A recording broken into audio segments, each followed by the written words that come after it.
What's going on, y'all? Welcome to another episode of Culture 316. I'm one of your hosts and producers, Jordan Nahisi. Joined by Moe Bushi. How is everybody? Mo has a new man, y'all, and he's fluid. But we hope that y'all are doing well. Thank you guys for tuning in and tapping in with us. Per usual, if you are on YouTube, Facebook, Instagram, or anywhere where you can visually see us, be sure to like, comment, and subscribe. If you're listening on Apple Podcasts or Spotify Podcasts, be sure to give us a 5 stars on the show, and be sure to continue to stream and to like and to comment. Obviously, we live in a very, very crazy world of media, and so we are just very, very grateful for the support that you guys have extended to us over pretty much a year now since we've been back on, and Mo's been the host. So thank you all so much. We're not gonna waste any more time. We're gonna get right into the show. Like my dance. So first things first, man. AEW Blood and Guts took place last night, well, on Wednesday night, live from the TD Garden, and it was marked by the return of Pac and the return slash AEW debut of Kota Ibushi. Um, a lot of stuff has been swirling around about the event, but I just kind of wanted to know what your takeaways of this show was, and kind of your takeaways from the Blood and Guts match itself. Oh, I thought Blood and Guts was actually really, really fun. I was having a ball the entire match. But the only thing that I just disliked was the ending for me. But I'll get back around to that. I thought overall, I love the crowd energy. The crowd was fun. The crowd was off the walls. The crowd was chanting all types of obscenities, y'all. The crowd was chanting, I think, like fireworks or to put fire on the table or some shit at some point. Like, it was very reckless between that and just, I expected blood, yes, because in the name, but it was a different type of reckless. And I'm not sure if it's because my vision is now watered down by the sight of like WWE's vision of recklessness, because I got so used to like kendo sticks and stuff like that. And I know that when you get to AEW, it's always going to get turned up a little bit, but they really did the most. Mox, especially. This felt like this was Mox's match. Like, this man pulled up with the catering forks. All of catering's forks, and he handed up forks to everybody and just came and stabbing people. Like, I wasn't expecting them for their little war game setup to have enough space to actually like dig down for weapons and stuff like that. And he was pulling out all types of stuff. I mean, we saw classic things be thrown out like the thumbtacks. You know, AEW's comfortable with thumbtacks and all that. But the one thing that I still can't get over is the bed of spikes. Where do you find a bed of spikes, Mox? How did this get cleared? Yo, how did a bed of spikes get cleared for a match? How did this get over with Tony Khan? I was so confused. And it wasn't like it was little itty bitty spikes. They was like a foot long. My, my G, what are you doing? The match was all over the place, but in a fun way. I think everyone had a pretty decent showcasing. I actually normally shame on Wheeler Yuta every chance I get. I call him Wheeler Useless. But this time I'll give him his government name back because honestly, he made me pop simply by going to the top of the cage. Just because in modern day wrestling, you don't see them actually go to the top of the cage anymore for whatever reason, safety reasons, all that stuff like that, Mick Foley moments, you know. I appreciate the fact that he actually went up on the top of the cage and he took a few bumps. And you know what? I did not like the ending. I did feel like the ending was a rushed emergency. And I would like to still hear Jordan's take on this too, because I feel like there's so many reasons why they went this way. But the match was great. The momentum was up, you know?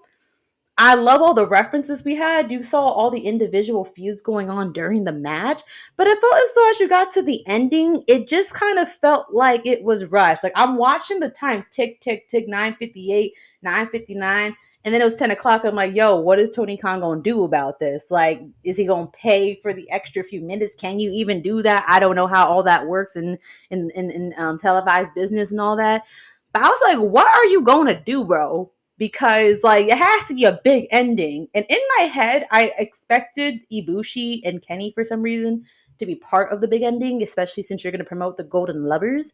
I was expecting more of like an embrace to happen for some reason, which we did have a highlight from them. But instead, they kind of give the moment to Hangman and one of the Bucks, I believe, choking out Wheeler Yuta. Which I guess in hindsight, when you look at it, I guess you have to go with someone who would be safe to take the L. But I felt conflicted, kind of like, wow, it was such a fun match. Why end it in such an anticlimactic way with just a choke out? I don't think that for a match that gruesome, it should have ended in a choke out. And also with two people quitting like 2 minutes before the match ended. To me, I thought that felt very rushed. That's when it kind of took me out of it. Do you have an explanation, Jordan? Can I hear your take on the Blood and Guts match and why you think it ended in that way? I cannot hear you. Can you hear me now? Yes, I can. So I think the Blood and Guts match was actually really, really good. I think that one of the things that I love about Blood and Guts is that it seems like every year they kind of have like a recurring theme where they bring back certain references. This Right. is not the first time. I think this is the third Blood and Guts match, and every time there's a Blood and Guts match, there's always some type of spot on the top of the cage. Mm-hmm. One year it was MJF throwing Jericho off. The other year it was Eddie Kingston throwing Sammy Guevara off. This time it was really Yuta on top of the cage. So I love that they keep that involved. The thumbtacks are also a very, very big theme, especially with the Bucks. Obviously, they sent the internet into a frenzy a year or two ago when one of them put the thumbtacks on the bottom of their shoe and then they used it to kick. So it's they have these recurring themes that they keep bringing back, and they keep bringing them back in a fresh way that's relevant to the match. So I love that. I feel like there were a lot of good moments. Like I was really, really happy that like Coda had that moment where he was like walking down the ramp with no music after he like punched Yuta. I feel like it was a really good way for That him was to for kind of like me. that. Daddy did Yeah, it for me. Go he ahead. did that for you. Um, but he I feel like that was a really good way for him to kind of soak up the crowd and all that. And it was just weird because like it wasn't weird, but the criticism about Coda and it was like, these guys are moving slow. It's like, when was the last time we've seen Coda work, especially work on TV? It's like obviously he's gonna have that ring rust. Obviously things aren't going to be as polished. Give him grace. And on top of that, it was a 5-on-5 double cage double ring match. Like, we need to relax and give the man some grace, cut the man some slack. I think he did well for an in ring debut in a main event spot of a show. I think that he did really, really well. So there was that aspect, right? There was that aspect. As it pertains to the ending, I wasn't mad. And I actually also wasn't mad at the walkouts because they were very, very on brand. Pac has always been his own man. So him having static and tension with the rest of the group was of no surprise. Also, seeing how the elite were just taking advantage of the situation and like essentially exploiting that handicap 5-on-4. You can tell that like Adon Callis doesn't want his protege or his like mentee looking weak. So that's the reason why they took Takeshita out, right? And it kind of also protects Takeshita, right? Because if you're building this guy to be this super athletic, super wrestler who I think Don Callis wants to position as the guy that takes out Kenny Omega, if he's in that cage and he takes the pin or he's involved with the losing of this match, it's like, why does Kenny have to go up against Takeshita? So I understood the logic in that as well. Now, as far as the ending is concerned, I wasn't mad at the fact that Yuta got choked out and he just passed out because and on top of that, it was essentially all five of the members of the Golden Elite kind of like taking them out. And so I wasn't mad at that because it's like, okay, Yuta doesn't tap, so he doesn't look weak. Um, and on top of that, it was kind of one of those things where like nobody gave up. Somebody just had to be just kind of submitted into oblivion. Not submitted, but like somebody had to pass out. Like, so in this kind of situation, it was weird because like the elite won, but like nobody technically lost. And considering that like you're still trying to make the BCC look like this really, really tough group of guys. I think it was on brand for the way for it was on brand for them to lose the way that they lost. And then How are you apparently, tough if you quit? huh? You said how do you How tap if no? how do you? How are you tough if you quit? But he didn't quit. He like faded Two out. people quit. You talking But they about a whole faction being tough, but two people quit? but technically Pac was never in the BCC and Takeshita was never in the BCC. So you're saying the Takeshita, extra people have? you know what I mean? Like Takeshita was never part of the Blackpool Combat Club, and Pac was never part of the Blackpool Combat Club. Technically, if we're being technical. So the only remaining people that were left in the ring from that side were Moxley, Cesaro, and Yuta, who are members of the Blackpool Combat Club. So I feel like the ending wasn't necessarily bad. I personally would have loved to see Coda and Kenny have a finishing move, and then that lead into a pinfall, and then That's what would be the I ending. wanted. That's all But at I the same, needed. Yeah. but to be honest, I'm not mad at the way that it ended. But I have a question though, considering that Daniel Bryan was supposed to be in the mix and he got injured. yes, How do you think would it? How do you think they would have plotted the ending if he was involved in the match? that's a good question. I think I think it would have ended in a Bryan Danielson Hangman face off. That's how I would have booked it because I feel Ooh. like Bryan has been the vocal leader of the BCC, and Hangman is kind of like he's not the leader of the elite, but he's coming back into the fold as a main eventer. And I feel like if you're going to position him as the main eventer, you need for him to go up against the person who's talking the most, who was Bryan Danielson, and who was leading the charge on these attacks, who was Bryan Danielson. So I felt like it should have ended between those two. Um, that's how I feel like it should have been. That wouldn't have And been wrong either, because aren't they it wouldn't like have. both known for like having two classic long behind 35, 45-minute long match? Exactly. It would have They been a cute were. little callback. I think that I also just feel like it would have continued to build the case for Hangman as like he's a part of the elite, just like he used to be a part of the elite, but he's not the same person that was in the elite before that he is now. He's his own man. He's able to take charge. He's able to be a leader. And I feel like if you had a Hangman Bryan Danielson face off at the end, I feel like that would have been a great way to kind of cap it off. But just like you had a question for me, I have a question for you. Blood and Guts or last year's Survivor Series War Games? Well, that's a hard question. Wait, what was our lineup? What was our lineup for last year? We had Drew McIntyre, we had Sheamus, we had the Brawling Brutes, and then on the other side we had the Bloodline. Oh, Drew, Sheamus, KO, the Brawling Brutes versus the Bloodline. So that was at the time Roman, Sammy, Solo, and the Usos.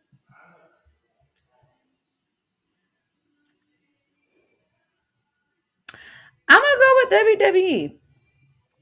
Just because I enjoyed the storytelling a little bit more. But it's kind of hard for me to like. It's not hard to make a decision on which one's which. I almost feel like it's not fair, just because like Blood and Guts was meant to be greater, to be worth this type of question and this type of conversation. When I think about the that WWE match, I think about how much that established Sammy and KO, of course, because they had their individual ish going on. But how much that really established Sammy, like that is like he had many moments in the year of 2022 and 2023, but like that was like the most establishing moment for Sammy. in that match.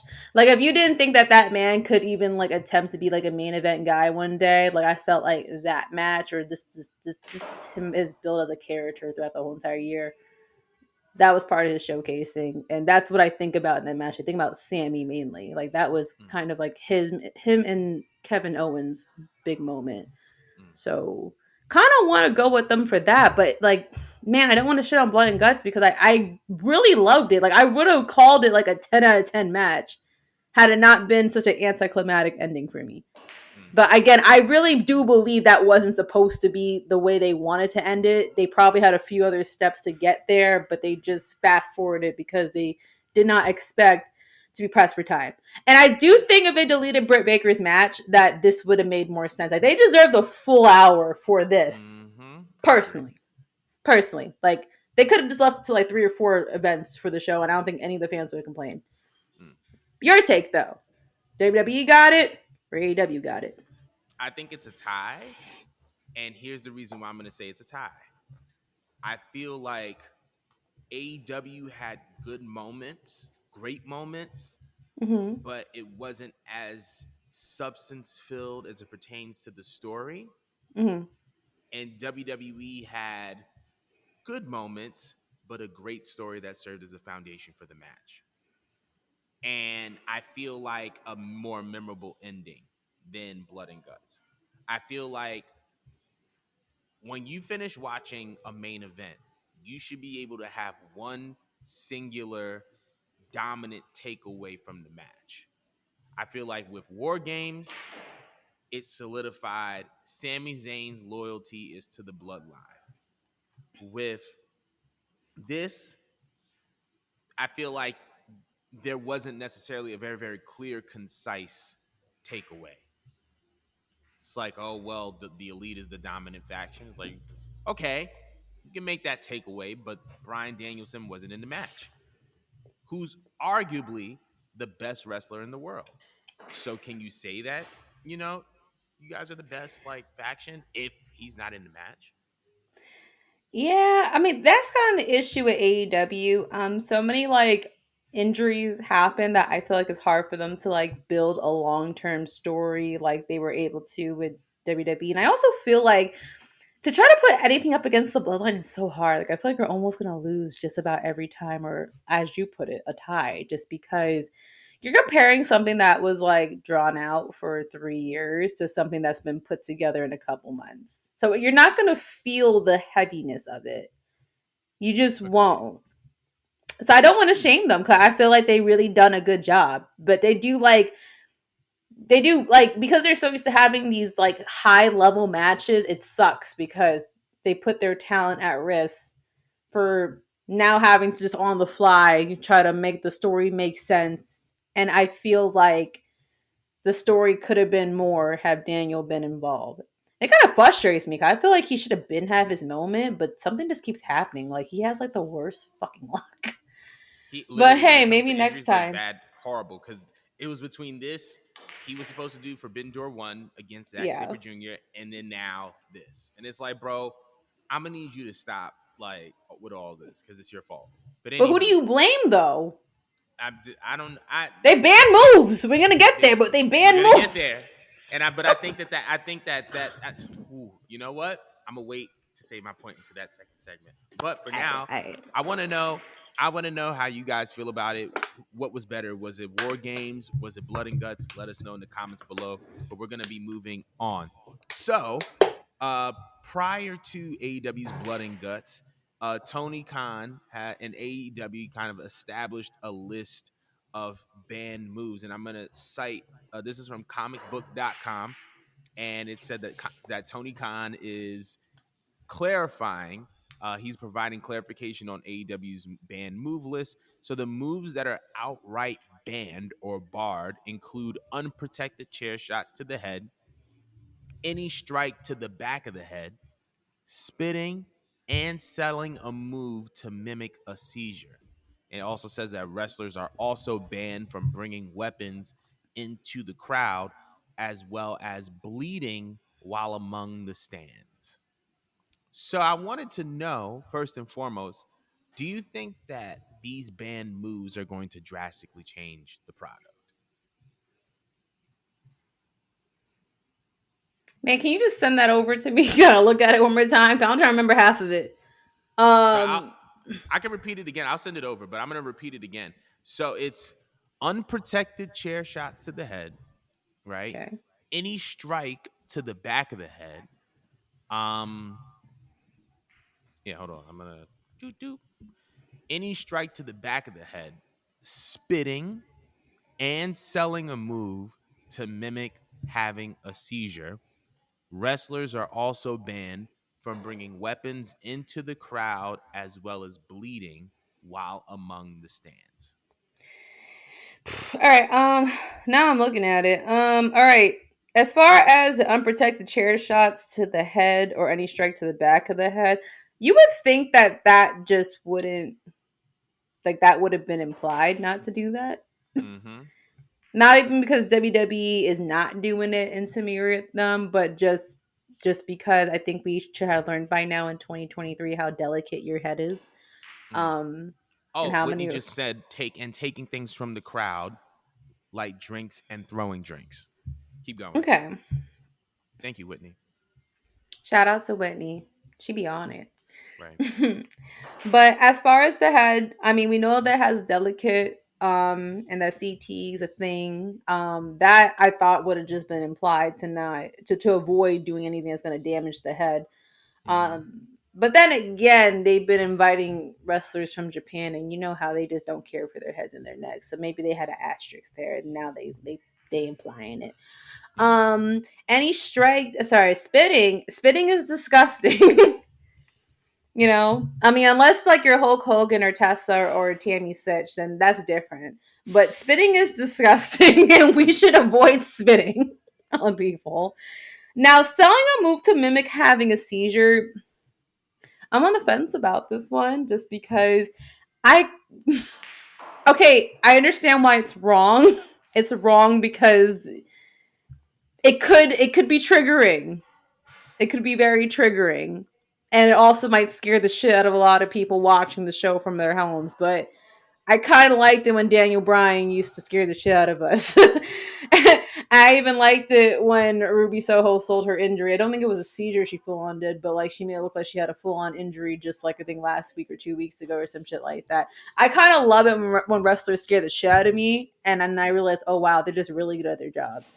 But I mean, if it's triggering and is going to somehow harm the viewers, I get it. And then, banning the interactions with the crowd. All right, I get it. That's a lawsuit. That's possibly a lawsuit. And people are really sensitive nowadays. You really can't be touching on the crowd and interacting with them the way that you would be. And I don't know why you would take a drink from a crowd member because people be drinking lean nowadays. So I don't know why you would want to touch a drink from them. Lean, liquid fentanyl, Can all you of the imagine above. showing up to a wrestling show drinking lean, bro? That is crazy. Bro. Um, but anyways, now that I actually go list by list, I don't think it's going to really affect them. I think that the precautions that they took are sensible. They're very sensible. You would think that they wouldn't done half these things going in, but hey, is better now than later for them to have this. The crowd stuff, it kind of sucks just because some people like MJF work really well with the crowd. Mm-hmm. So I'm gonna miss a little bit of that, but I also feel like they teased it anyways. Didn't they interact with the crowd just last night? A little bit. I may have not seen that, but I feel like it was there. I feel I like thought there the was a little other bit. rule was that you basically aren't allowed to go into the crowd just in general, like no touchy at all. No. It was like you can't bring weapons into the crowd. So you can go into the crowd, right? It never says anything about you can't go into the crowd. You just can't bring weapons into the Okay, but crowd. I feel like as long as you can interact with the crowd in some shape, way, or form because the AEW audience eats that stuff up, Mm-hmm. then that's fine. But I do think you should protect the crowd members because you don't know who is in the crowd that wants to collect a check. I agree. Because I don't blame you. I mean, like, circle it back to when Brock Lesnar threw a freaking car door at somebody. I don't know if that person sued or not, but I would have sold the fuck out of that hit and collected a check. So anything to protect the wrestlers and all that stuff, I'm cool with. So I don't think this is gonna affect them. This is all just like all safety precautions. Like the show doesn't require it. The show's been fine just without it. What do you think? I think that I think that when it comes to these changes, I think that they're, like you said, that they're very, very sensible. I don't think that it's a coincidence that this is happening right as they get a third show. And there have Mhm. also been rumors about an extension between AEW and Warner Brothers. And I feel like part of it is just like, hey, yo, look, we're going to give you the bag. If you're Warner, you're telling AEW, listen, you don't got to worry about the bag. We're going to give you the bag. We're going to run you this check. Because if not for anything else, this writer's strike is happening. Everything's on pause. So all the money that could have gone to them is now going to you. You don't have to worry about that. However, we got to put some protocols in place. And these are probably the protocols. This would have been very, very useful when Cody took that dome shot by Sean Spears. Yo, I remember this was like the first, like either one the first TV episode of AEW, or like the first big pay-per-view. Cody took the nastiest unprotected chair shot to the head I've probably ever seen in my life. That would have been very, very valuable then. But like you said, it's better late than never. As far as it changing the nature of the product, I don't think that it's going to change the nature of the product. I feel like there's ways for you to kind of do what you want to do without necessarily bringing weapons into the crowd. I feel like that is going to be a very, very missed element, though, because that's very, very ECW esque. So I feel like that's going to be very, very missed. Um, However, I do feel like this overall is more so about the wellness of the wrestlers.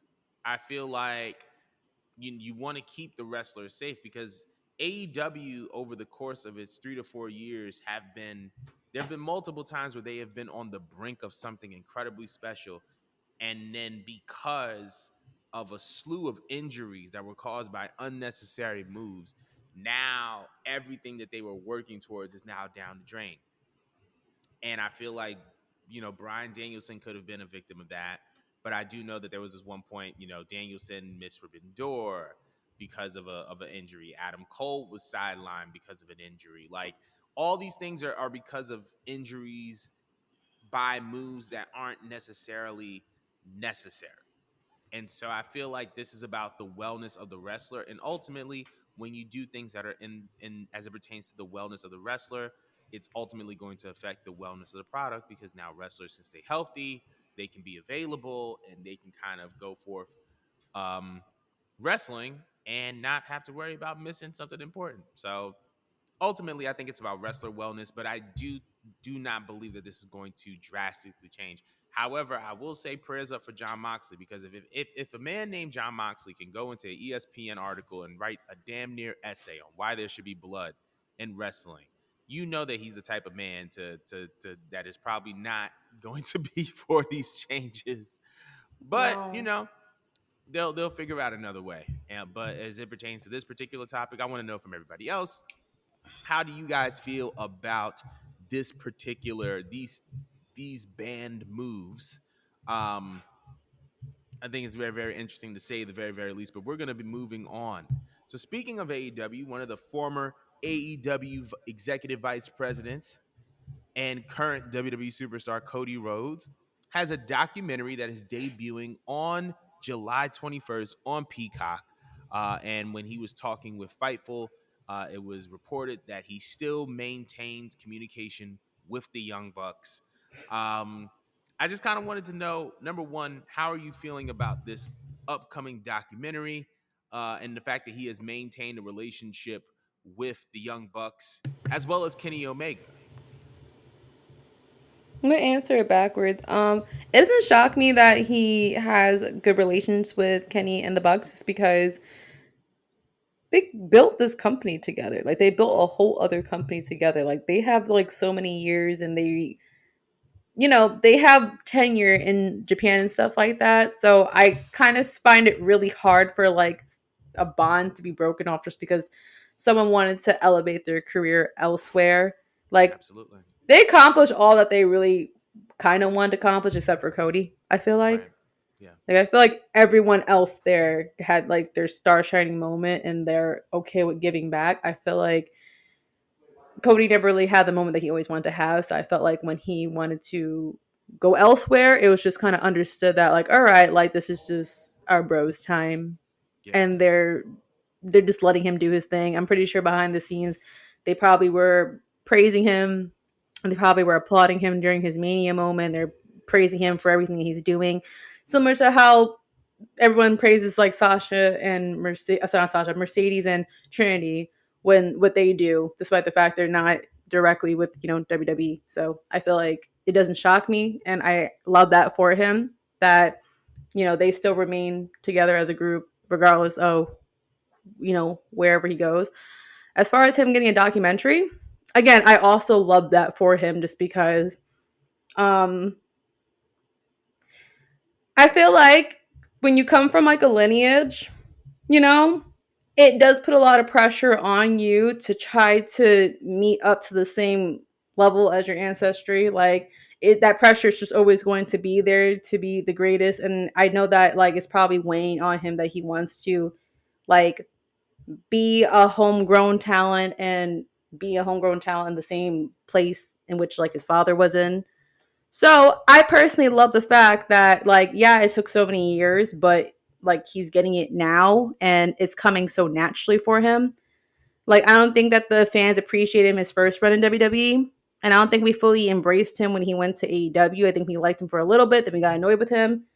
But now he's coming back and he's getting everything that he wanted and he's getting that baby face feel that he wanted. Like I think I made a joke on Twitter saying that Cody Rhodes' biggest goal in life is to be the biggest black baby face in WWE. And I just feel like he's getting it. Like I feel like he's getting it. He's getting the John Cena treatment and the red carpet. Like he's gonna be treated like a star, and it's just the beginning of it. And we're gonna have him around for probably at least 2, 3 more years. That's what I'm predicting. So yeah, shout out to Cody. I'm definitely gonna be watching it. Like if anything, if I was not a Cody fan from AEW, I did learn to adore him more when he came to WWE. Like I just like the natural feel that I get from Cody. So I'm happy for him. I'm happy that everyone's embracing him and looking forward to it. So yeah. What do you think, Jordan? Please unmute yourself. I keep messing up this. Okay, my It's bad. So okay. I'm gonna work backwards just like you did. So it's so weird when people don't understand that like whoever you're bond with, you're always gonna be in some form of communication with, right? Relationships, business, life. If I built something with you, we're always gonna keep tabs on each other, right? And so I think it's no different with Cody and the rest of the elite. Um, these guys, they did Ring of Honor together, they did New Japan together, they had a common goal, which is to revolutionize kind of the world of wrestling and the world specifically of independent wrestling, and they tackled in a very enormous challenge, and they were able to accomplish that, and they were able to be successful at that. Now I don't the funny part is I actually disagree with you on like everybody was able to accomplish what they wanted to accomplish in AEW except for Cody. Here's my argument for Cody. I feel like he accomplished what he wanted to accomplish in AEW, but he also realized there's only one place where you could do WWE things, and that's WWE. When you looked at the AEW product and the type of things that he was trying to do, it was very, very WWE esque, WWE adjacent, WWE like. And it's like you can only do but so much WWE esque things in a place that isn't WWE. And ultimately, you can only do WWE things in WWE. So I feel like once he kind of hit his ceiling, he was just like, all right, I'm going to get out of here. And that's what he did. All right. So in other news, our girl Bailey was injured at a house show. Unfortunately, I just wanted to know kind of your impressions on the incident. How do you feel like this is going to have an impact on the product? Well, first and foremost, I want to wish Bailey a speedy recovery because it sucks when anyone gets injured, especially at a freaking house show, which makes me think because, not for nothing, Wrestling in its own is tiring and taxing on the body, on anyone's body. And your body starts like declining what after 25 or something, you start to slowly deteriorate, whether you like it or not, no matter how healthy you are or not. Your body just can't keep up the way that it used to. You start feeling like some aches and bumps and shit. And I can't imagine what it's like having such like a rigorous schedule where you have to show up for TV time, but then you're expected to show up for all these other shows and these events. And then, these people don't catch sleep. You see these wrestlers posting on their stories for crying out loud of them sleeping for an hour, but still making it to the gym somehow and making it to the next like show. So I feel as though they need to either lessen the house shows or just like get rid of the house shows, just because to me they're unnecessary.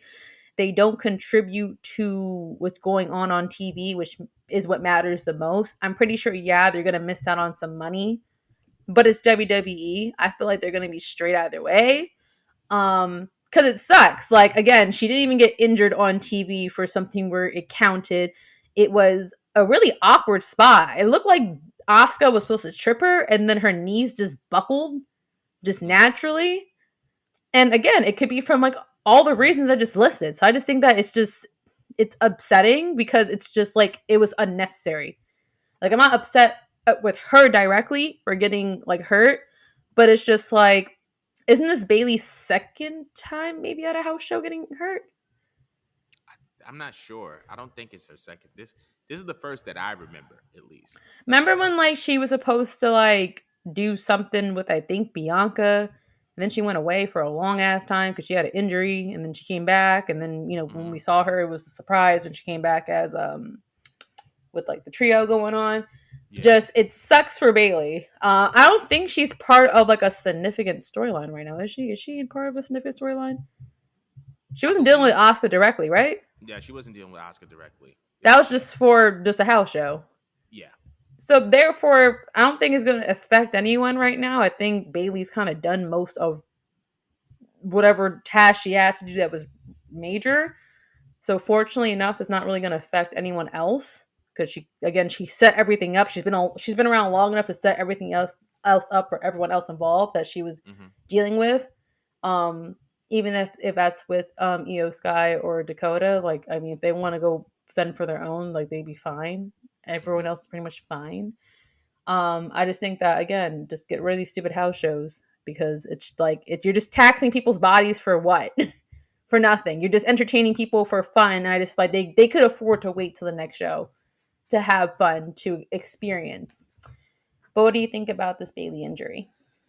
So it's first of all to kind of echo your sentiment. I want to send my well wishes to Bailey, and I hope that she, has a speedy recovery. Now, as it pertains to the live events, um, it's one of those things where it's kind of a very, very touchy and complicated issue because when it comes to untelevised live events, it makes up a big, big bulk of WWE's revenue. I'm somewhere between like 15 and 25%, maybe even a little bit more than that. And that's a very, very big chunk. Um, so I don't think that they should get rid of live events. Maybe they can like trim down the schedule a little bit. However, I feel like in this particular case, I don't even think that it has to do with the wear and tear on their bodies as much as it does like, bad spots happen. And I feel like like you get into a match and the unexpected happens sometimes, and this is just kind of a byproduct of that. It sucks. It's unfortunate. Unfortunately, it's one of those things. It's just part of the game. Um, and I just hope that she just gets better. I think that the thing that concerns me the most more than anything is just like, dag, like what's gonna happen with Io Sky now? Because I feel like Bailey, the benefit of having Bailey involved in WWE, while Io was winning her Money in the Bank briefcase, is the fact that you kind of had a story to kind of pivot into to help develop Io into becoming the main eventer that she's eventually going to be. So now that leaves some question marks around there, but I just hope that you know, I hope that everything is becomes better for Bailey, that it's not a super serious injury and that she, does well and and all those good things. So that's just like my little piece and premise on it. I don't know if you had anything else to say, but definitely wanted to open um, this up for people watching the show. Let us know in the comments below how you feel about Bayley's injury. Yeah, but we're sending our well wishes to Bayley. And so we're going to move on. So, speaking of WWE, there seems to be a very, very interesting development. Last week on SmackDown, we saw Bobby Lashley and the Street Profits have a segment together where Bobby instructed the Street Profits to, get into a nice little black truck with him. And we've heard the rumors for a while and the rumblings and the desires of Bobby Lashley to kind of have a revival of the Hurt Business of some sort. Do you believe that this is kind of the second coming of the Hurt Business, if you will? And if so, are you in favor of it?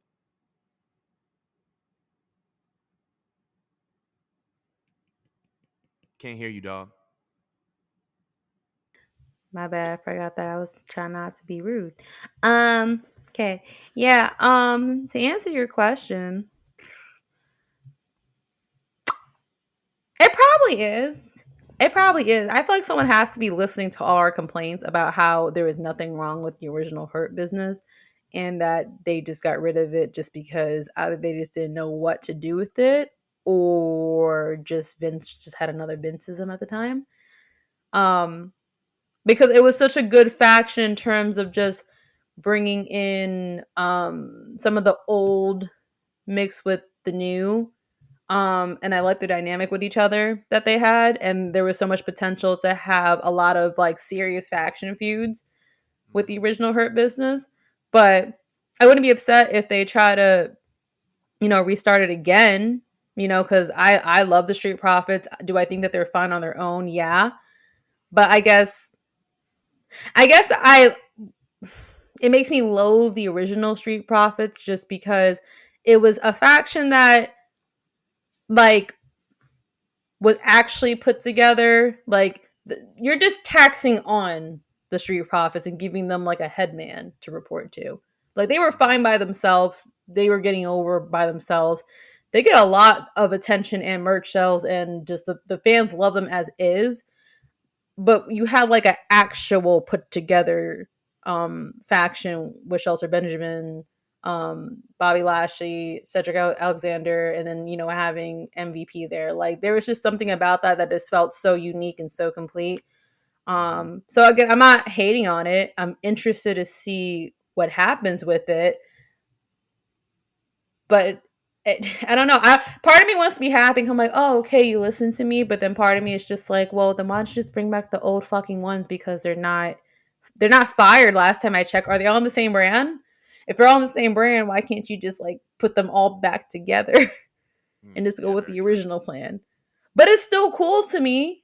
I want to know what happens. So I'm gonna hold my thought because I don't want to complain about this. I'm intrigued to see if they're going to make it mirror what they already did and how far are they going to take it since they did not let the first Hurt Business go as far as it could have went. Hmm. That's my take. What do you think? So I'm kind of in the same position that you are. I'm not gonna complain. I feel like this actually solves a couple of problems, right? I don't think the Hurt Business, the reason why the Hurt Business was, it felt very, very unique when it first came out. I feel like it was very, very unique because you had Bobby Lashley along with MVP, and then you had Cedric and Shelton. I feel like the selling point of having Cedric and Shelton was that Shelton was this old vet and Cedric was like the young lion. And I feel like the selling point of that team was to eventually have Cedric turn on Shelton or just be in a position where Cedric is kind of just wants to take Shelton's spot. Um, so I feel like there's that aspect to it, right? And then you had MVP as kind of like the guy who was like the mid card. He was because at one point he was a US champ. Um, So I feel like it does need a revamp because one, that story between Cedric and Shelton is kind of like faded. I don't think that there's as much interest in it as anymore. Because Cedric and Shelton were the tag team of the group, you have to restock it with a fresh tag team. I also Mm-hmm. feel like on the other side of that, the Street Profits need another layer to their moniker and to their character because I love what they are and what they do. Simultaneously, I feel like they need something fresh. They need something to revamp them and to revive them and to give them like a new energy. Mm-hmm. So I feel like them being with Bobby Lashley is going to give them that new energy. And we're not even considering possibly another member join and who that member could be. So I'm very, very, very intrigued about a potential Hurt Business 2.0, and I'm very curious as to see is who they bring in the fold next because I feel like due to where we are in WWE now, if there is a modern day version of the Hurt Business, it has to look a little bit different from where it was when it first started. Just because the product has evolved so much, characters have evolved so much, we've gone through so many different stories, and now we have a bunch of other different factions that the Hurt Business can match up against, right? Judgment Day is one of those factions. Obviously, the Bloodline is in full effect now. So whatever is put together from the Hurt Business, the LWO is now a faction, right? Like Hit Row is another faction. Like we want to see how these guys match up. So I'm actually very very eager to see how kind of this fares out and how this plays out. Do you feel like this is supposed to be like planted as a seed so that you could have the profits like pit against one another to further down the line set up a storyline with that, or do you actually foresee it being something long term? Like, do you see factions? Okay, let me how can I reword this? When Vince normally puts in a faction together, it's always the same tired ass formula where it's like we're gonna put these people together so they can hate each other. But it's been teased for like a good year and some change that Mm-hmm. like Montez Ford is like the it guy. Like he's just the guy that like the crowd loves and that they could Mm-hmm. see having a singles run. So I guess that's where my brain's going with this because I can't help but to think what a Vince formula. But then Triple Mm-hmm. H is in control, and Triple H actually enjoys having factions, and he likes telling Mm-hmm. stories with factions. So it's just like seeing the beauty of like the bloodline. I wonder if that's going to just be a thing. Like, okay, that was a good draw. Like that made us a lot of fucking money. Do we want to repeat that with other factions and tell long-term stories that could extend out for well over a year and create other mania moments and whatnot? And will they actually do that with this faction? I think they can, and I think that that's part of the long term strategy, not just of the Hurt Business, but of just factions in general. Like the Bloodline kind of laid a new blueprint. Mm-hmm. Because the Bloodline storyline has been so successful, you've been able to gauge what about the storyline makes it so successful. It's long term, it's engaging, there's a lot of twists and turns. Every premium live event, there's a pivotal moment that signifies a turning point. So now you have a blueprint, and you can see while the blueprint and the Judgment Day are not nearly the same, they are adopting a very similar formula as to how to engage people into the storyline of said faction. And so we're seeing it with the Judgment Day now with the tension between Finn and Damian for the world title, right? And you're also seeing Dominic and you're also seeing Rhea blossom. So like there's a formula here, right? Like and when the bloodline kind of whenever they kind of disintegrate, I think the Judgment Day is kind of gonna ascend to where they are. And if the Judgment Day is on the way up, who's beneath them? And I think that could be the Hurt Business, right? So I feel like they have a blueprint. I feel like it can be a long term plan, and based on the members that they acquire, this can be a long term thing because I feel like everybody kind of knows that Montez is kind of up next. Not just the fact that he's up next, he's considered to face the company. He's representing WWE at the ESPYs along with Bianca. He has a show with Bianca. He does a lot of ads for C4. So WWE knows Montez's star power and his value as a face of the company, but they have to position him to be in a story that's going to push him into main event status. I think that they could do that if they actually make this Hurt Business thing a thing. I agree.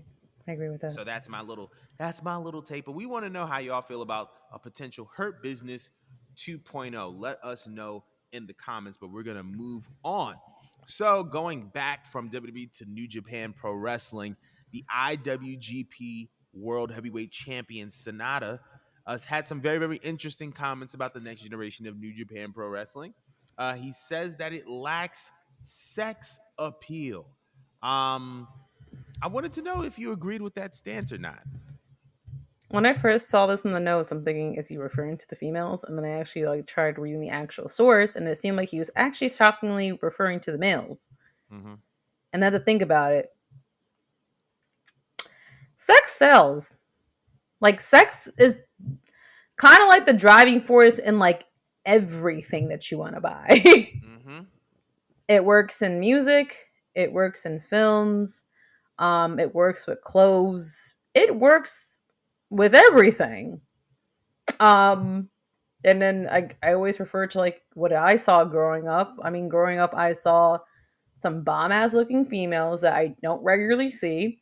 And I saw some men that were like living life action figures.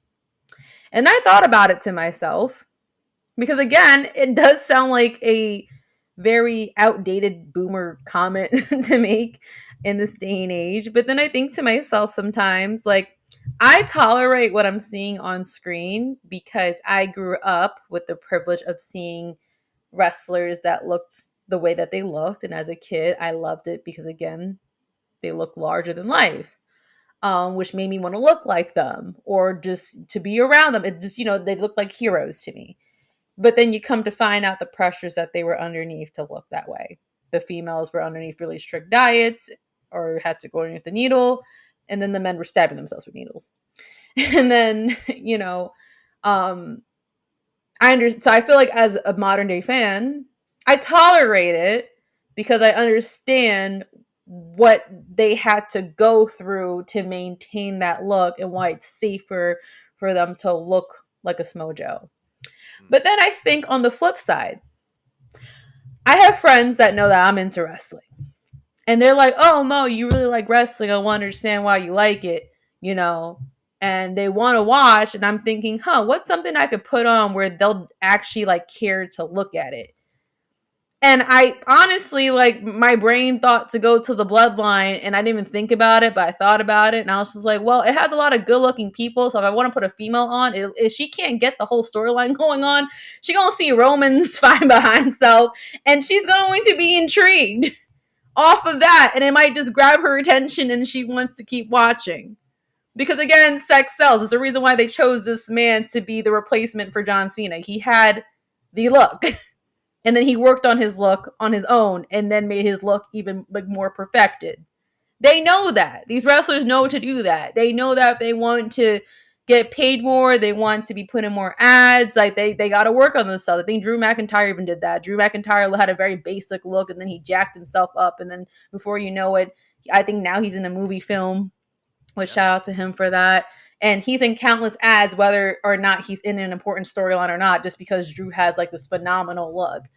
So it sounds like a tone deaf comment to say, and you want to shame him for it. But I'm just like, he's not necessarily wrong if you want to grab new audiences and new eyes. Like, think about Jade Cargill, right? She was basically put into AEW because of the way she looked. And she acknowledges that in her freaking tweets. That her looks, her ass, puts asses in seats. And she's not wrong because we saw her on day one. We're like, who's this fine behind black woman with the blonde wig on and the fire red fit? Like, she looks like a champion. Put the belt on her. And we all got in on it. And then she had a freaking feud with Bow Wow. She ended up on the Shade Room, and just even when she's not in AEW, she's still trending because she just looks fucking good. Like, I do think he's not wrong because sex does sell. So, man, I'm not against it. I want to have on an argument to be against it, but he's not wrong because it's incorporated into everything that we do. I always, when I think of sex sells, I think about how useless Ice Spice kind of is as an artist, but how she understands her brand on sex appeal and she just sticks to that. So it just works. And I can't be mad at it because Shawty knows her brand. It's the same thing with wrestling. But I'm ready to be stoned. So Jordan, give me your take. I'm not gonna stone you. I actually agree with your take. I for one like Ice Spice, so I'm not even gonna. I But actually love her, but I think she's I useless at the same time. but here's my take on it. Right, like when we talk about who has the look, when we talk about a superstar's kind of profitability and their marketability, we're talking about people who have sex appeal. Is what it really boils down to. Every time we see a WWE superstar on screen, and when I say on screen, I mean representing the company in other avenues other than WWE, they look good. Every time you see a superstar online, every time you see a superstar representing the company, it's a superstar that looks good, that dresses well, that's well spoken. You know what I mean? And I feel like Sonata is not off the mark because if you look at every single company and even every single boom period in companies outside of WWE, it was spearheaded by someone who was, attractive in that culture. Finn Balor is a good looking dude.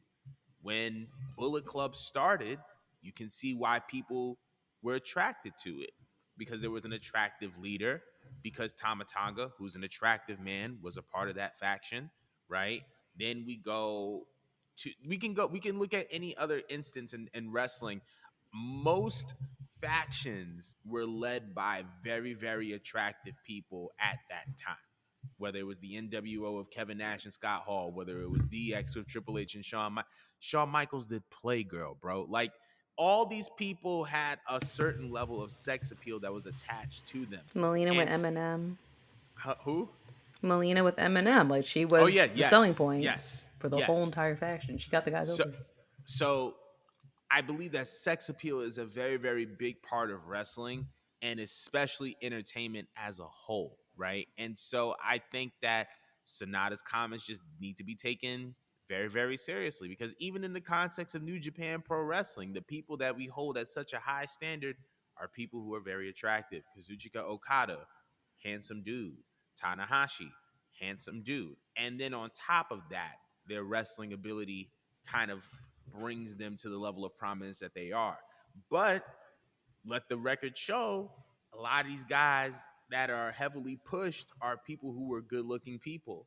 And so when Sonata is saying that you need to have a level of sex appeal, I think sex appeal is important. Now, I'm not saying that you have to look, you got to have a certain type of body because I feel like sex appeal can come in many forms and in many shapes and different sizes. However, it you the it is the sex appeal and you need to have it. And I feel like if a company's going to be successful, it needs to be built on the backs of the guys and the girls who have that sex appeal. That doesn't mean that they have to be overly sexualized. That doesn't mean that they have to be, you know what I'm saying? Like they don't got to be pimped out, but you have to have some sex appeal to you. So I actually do 100% agree with your point. But we want to know how y'all feel about this whole shindig. Do you believe that that wrestling companies need sex appeal in order to survive and to have longevity in the business? Um, but that concludes our show for today. Actually, no, I lied. I There's was one gonna more. say. There's one more thing. My bad. So, Death Before Dishonor is actually tonight, Ring of Honor, and originally Eddie Kingston can no longer challenge for the Ring of Honor World Heavyweight Championship at Death Before Dishonor due to his obligations for New Japan's G1 Climax tournament. So obviously, like, you know, and not Impact. AEW is a little bit looser with their wrestlers, and a lot of wrestlers are able to go overseas and wrestle in different promotions. But I wanted to know, do you believe that Tony Khan has kind of shot himself in the foot by letting wrestlers that work for his company work for other companies when they have previous obligations? So you can't defend So he can't fight for the world title. He can't fight not for Claudio. AEW, but because of something he has to do outside of AEW. Correct. So this is actually Ring of Honor. So I mean, it's still kind of Wow. under the Tony Khan umbrella, but he cannot challenge for the Ring of Honor world title because Eddie's in the G1 Climax. That's embarrassing. It's super embarrassing. I wanted to know your take on it. No, that's what I think, and this goes back to just me ranting about how Tony Khan is a shitty booker or sucks at time management. He sucks at doing it when it's a weekly show, and he apparently sucks at doing it long term on the calendar. Because how do you fuck that up? I have no issue with him having allowing his workers to work outside the company. I love it because the cross promotion helps everyone and it does return back to AEW when they want to work with outside people for some storylines or for things like with Forbidden Door and stuff like that. So I love it for that reasoning. But I just find it embarrassing that you have to prioritize outside before your own company. I feel like as a businessman, your company should come first. So I would hope that if he is wiser than what he has been portraying, that this is going to be a scratch your back, scratch my back after situation. Because the crowd loves Eddie Kingston. He's been doing a really good job. Like both on AEW television, yes, but he's been doing like a great job outside. I've been Mhm. seeing some of his work. He's so entertaining, man. I love Eddie Kingston. I love that he's getting his moment. So maybe they could work something out to where they could carry something back over here. Um, but just otherwise, yeah, man, like this is very embarrassing. So you need to have a comeback because I'm ready to run my mouth again about you, Tony. It's so funny. He does one great thing, like he does like an amazing thing for me where I start to believe him a little bit, and then he just does something afterwards. There's just like why? Like, do you think? But I could be I actually, wrong. What do you I think? actually have I have a rebuttal. You would. You Um, would have a I rebuttal. I disagree. Here's the reason why I disagree with that stance. And at first I said, yeah, it's embarrassing, but I kind of had to like think it through a little bit, and I think I have a new stance. So my stance is that It's fake. sometimes in business, if you have to, when you want to extend a relationship, you have to make a very, very deep sacrifice. Not a deep sacrifice, but a sacrifice that is worthy enough or that is valuable enough that can send a message to the company that you're partnering with in order for you to extend and to keep that partnership going. Because I'm going to put this out here for you. New Japan Pro Wrestling owns Bullet Club, but there's a Mm-hmm. Bullet Club on AEW. Yeah. There's no Bullet Club in WWE. There's no Mm-hmm. Bullet Club in certain other promotions, but AEW is able to make money off of the Bullet Club. That's something that is that that is not applicable to any other wrestling promotion in the world. Mm-hmm. And I believe that New Japan had to sacrifice a little bit of their intellectual property in order to say, hey, listen, we're so serious about teaming up with you. We're willing to give you, or we're willing to lend you our most valuable intellectual property. Mind you, Jay White walked out of New Japan Pro Wrestling. They could have been like, you figure it out. You find your new gimmick, do what you want, like figure it out, just leave us out of it. And in this case, if had this been any other event or tournament, I would have been like, that's dumb. But New Japan's G1 Climax is New Japan's Royal Rumble in terms of the significance to the company. The G1 Climax is like the Royal Rumble. Wrestle Kingdom is their WrestleMania. This is the crown jewel tournament of New Japan Pro Wrestling, Mm-hmm. right? I know that Eddie Kingston wants to participate in this. I know that New Japan wants Eddie Kingston to participate in this. So you're actually killing two birds with one stone here. Mm-hmm. You're letting Eddie Kingston be in the tournament that he's always wanted to be in. Mm-hmm. When his contract is up, he's going to take that into account. I could go over here, but Tony really let me do the G1 Climax. He didn't have to let me do that. Yeah, I'm signing an Mm-hmm. extension. And then on the other hand, we have New Japan. Yo, Eddie Kingston was supposed to wrestle for the Ring of Honor title, he could have been pulled from the Climax tournament, and we would have been asked out. But Tony let us do our thing. You know what? Yeah, if they want Okada again, they can have him. They want Tanahashi again, they can have him. Because Tony Khan didn't have to do that. Sometimes you have to lose a little to gain a lot.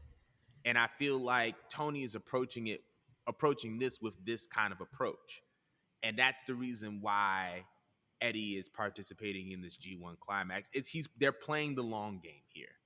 And it sucks because of how loved and admired Eddie Kingston is. But we've been talking about it over the past couple weeks. AEW is about to get a bag. They have a third show. They're going to be extended for multiple years. They're going to want to get some talent from New Japan. Oh, yeah. So now the question is, what do we have to do to maintain that relationship? And I think that this is one of those things. That's my argument. I'm not mad at it. I'm actually not mad at that explanation. I mean, it is kind of similar to like the scratch your back, scratch my back thing, but when you break it down, like, you know, deeper into that, I guess you really can't hate on it. I guess my brain can't help sometimes, but to like look at things the way like Vince would. Like Vince would always put like his company like ahead of anybody else, and then you come after me and you serve me.